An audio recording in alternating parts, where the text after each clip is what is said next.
Hello everyone, welcome back to my YouTube channel Atil by Pooja.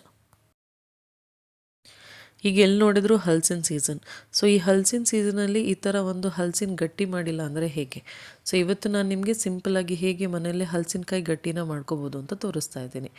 So ಇಂಗ್ರೀಡಿಯೆಂಟ್ಸಲ್ಲಿ ಬೇಕಾಗಿರುವಂಥದ್ದು ಹಲಸಿನಕಾಯಿ, ಬೆಲ್ಲ, ತುರಿದಿರುವಂತಹ ಕೊಬ್ಬರಿ ಮತ್ತು ನೆನೆಸಿಟ್ಕೊಂಡಿರುವಂಥ ಅಕ್ಕಿ, ಬೆಳ್ತಿಗೆ ಅಕ್ಕಿ. ಸೊ ಇಲ್ಲಿ ಫಸ್ಟ್ ಚೆನ್ನಾಗಿ ಹಲಸಿನಕಾಯಿನ ಗ್ರೈಂಡ್ ಮಾಡ್ಕೋಬೇಕು. ನೆಕ್ಸ್ಟ್ ಇದಕ್ಕೆ ನೆನೆಸಿಟ್ಕೊಂಡಿರುವಂತಹ ಬೆಳ್ತಿಗೆ ಅಕ್ಕಿನ ಹಾಕಿಬಿಟ್ಟು ಅದರದ್ದು ಪೇಸ್ಟ್ನ ಒಂದು ಪಾತ್ರೆಗೆ ಹಾಕ್ಕೊಳ್ಳಿ. ನಂತರ ರುಚಿಗೆ ಬೇಕಾದಷ್ಟು ಉಪ್ಪನ್ನು ಹಾಕ್ಕೊಂಡು ಆಮೇಲೆ 1-2 ಚಮಚದಷ್ಟು ಕಾಳು ಮೆಣಸು, ಆಮೇಲೆ ರುಚಿಗೆ ತಕ್ಕಷ್ಟು ಬೆಲ್ಲ. ಹಲಸಿನಕಾಯಿ ಏನಾದರೂ ತುಂಬ ಸಿಹಿ ಇದ್ದರೆ ಅದಕ್ಕೆ ಬೆಲ್ಲನ ಸ್ವಲ್ಪ ನೋಡಿಕೊಂಡು ಕಡಿಮೆ ಹಾಕಿ, ಮೀಡಿಯಮ್ ಸ್ವೀಟ್ ಇದ್ದರೆ ಸ್ವಲ್ಪ ಬೆಲ್ಲ ಜಾಸ್ತಿ ಹಾಕ್ಬೋದು. ಸೊ ಇದನ್ನು ಇನ್ನೊಂದು ಸಲ ಚೆನ್ನಾಗಿ ರುಬ್ಕೊಂಡು ಆಲ್ರೆಡಿ ನಾವೇನು ತುರಿದಿಟ್ಕೊಂಡಿದ್ದೀವಲ್ಲ ತೆಂಗಿನ ತುರಿ, ಅದನ್ನು ಇವಾಗ ಫಸ್ಟ್ ಏನು ನೀವು ಮಿಕ್ಸ್ ಮಾಡಿ ಕಡ್ದಿಟ್ಕೊಂಡಿದ್ರಲ್ಲ ಅದಕ್ಕೆ ಹಾಕಿ, ನಂತರ ಅದ್ರ ಮೇಲೆ ಆಲ್ರೆಡಿ ಇವಾಗ ಸೆಕೆಂಡ್ ಟೈಮ್ ಏನು ಗ್ರೈಂಡ್ ಮಾಡಿರೋ ಅಂಥ ಪೇಸ್ಟ್ ಇತ್ತಲ್ಲ, ಕಾಳು ಮೆಣಸೆಲ್ಲ ಹಾಕ್ಕೊಂಡು ಅದನ್ನು ಇವಾಗ ಹಾಕಿ ಚೆನ್ನಾಗಿ ಮಿಕ್ಸ್ ಮಾಡ್ಕೋಬೇಕು.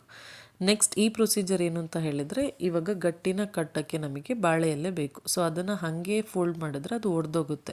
ಸೊ ಅದು ಒಡೆದೋಗಬಾರ್ದು ಅಂತ ಈ ಥರ ಬಾಡಿಸ್ಕೋಬೇಕು.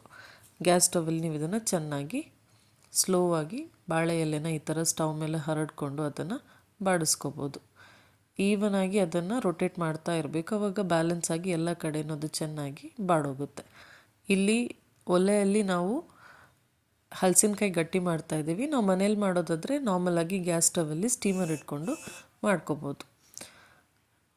ಸೊ ಇದನ್ನು ಇವಾಗ ಫೋಲ್ಡ್ ಮಾಡೋದನ್ನು ನೀವು ಚೆನ್ನಾಗಿ ನೋಡ್ಕೊಳ್ಳಿ. ಈ ಥರ ಏನು ಬಾಳೆ ಎಲೆನ ನಾವು ಬಾಡಿಸಿದ್ವಲ್ಲ ಅದಕ್ಕೆ 2-3 ಸ್ಪೂನಷ್ಟು ಹಾಕಿ ನೋಡಿ, ಈ ಥರ ಚೆನ್ನಾಗಿ ಫೋಲ್ಡ್ ಮಾಡ್ಕೋಬೇಕು. ನೀಟಾಗಿ ಫೋಲ್ಡ್ ಮಾಡಿಕೊಂಡು ಒಂದೊಂದನ್ನೇ ಇಟ್ಕೋಬೇಕು.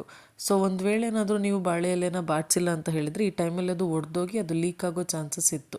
ಸೊ ಅದಕ್ಕೋಸ್ಕರ ಅಂತಲೇ ಬಾಳೆ ಎಲೆನ ನೀಟಾಗಿ ಬಾಡಿಸ್ಕೊಳ್ಳೋದು.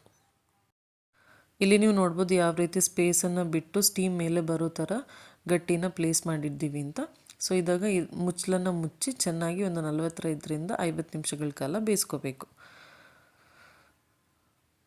ಸೊ ಇವಾಗ ಇದು ನೆಕ್ಸ್ಟ್ ಡೇ ನೋಡಿ ಯಾವ ರೀತಿ ಚೆನ್ನಾಗಿ ಅದು ಬೆಂದು ಸೂಪರಾಗಿರುತ್ತೆ. ನೀವು ಅದನ್ನು ಓಪನ್ ಮಾಡಬೇಕಾದ್ರೆ ಅದ್ರ ಫ್ರೇಗ್ರೆನ್ಸ್ ತುಂಬಾ ಚೆನ್ನಾಗಿರುತ್ತೆ.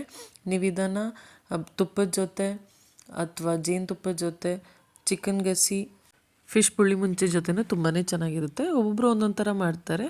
So this is one of the easiest method. Try ಮಾಡಿ, ಹೇಗಿತ್ತು ಅಂತ ಕಮೆಂಟ್ ಸೆಕ್ಷನಲ್ಲಿ ತಿಳಿಸಿ. ವಿಡಿಯೋ ಇಷ್ಟ ಆದರೆ ಲೈಕ್ ಮಾಡಿ, ಶೇರ್ ಮಾಡಿ, ಸಬ್ಸ್ಕ್ರೈಬ್ ಮಾಡದೆ ನೋಡ್ತಿರೋರು ಸಬ್ಸ್ಕ್ರೈಬ್ ಮಾಡಿ. Thank you for watching.